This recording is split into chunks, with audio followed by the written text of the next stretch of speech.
ফুটবলকে এক করার স্বপ্ন আজ পৃথিবীর সবচেয়ে জনপ্রিয় খেলার নাম ফুটবল। আর এই খেলার সর্বোচ্চ নিয়ন্ত্রক সংস্থা হল ফিফা। কিন্তু জানেন কি কিভাবে শুরু হয়েছিল এই প্রতিষ্ঠানের যাত্রা? চলুন ফিরে যাই 1904 সালে। তখন ইউরোপের বিভিন্ন দেশে ফুটবল দ্রুত জনপ্রিয় হয়ে উঠছিল।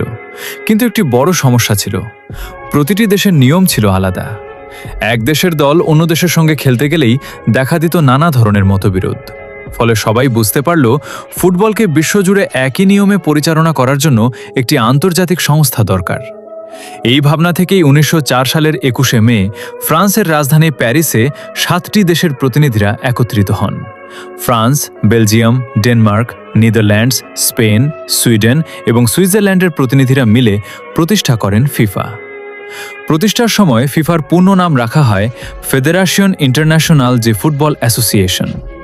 এর মূল লক্ষ্য ছিল বিশ্বের সব দেশের ফুটবলকে এক নিয়মে পরিচালনা করা, আন্তর্জাতিক ম্যাচের আয়োজন করা এবং দেশগুলোর মধ্যে বন্ধুত্বপূর্ণ সম্পর্ক গড়ে তোলা। শুরুতে সদস্য দেশ ছিল মাত্র 7টি, কিন্তু সময়ের সঙ্গে সঙ্গে ফিফা বিশ্বজুড়ে ছড়িয়ে পড়ে। এরপর চালু হয় বিশ্বের সবচেয়ে বড় ফুটবল আসর, ফিফা ওয়ার্ল্ড কাপ, যা আজ কোটি কোটি মানুষের আবেগের নাম। একটি ছোট বৈঠক থেকে শুরু হওয়া এই যাত্রা আজ বিশ্বের প্রায় প্রতিটি দেশের ফুটবলকে এক সুসুতোয় বেঁধে রেখেছে। তাই ফিফার প্রতিষ্ঠার গল্প শুধু একটি সংস্থার জন্মকথা নয়, বরং ফুটবলকে বিশ্বব্যাপী ঐক্য ও আনন্দের প্রতীক হিসেবে গড়ে তোলার এক অসাধারণ ইতিহাস।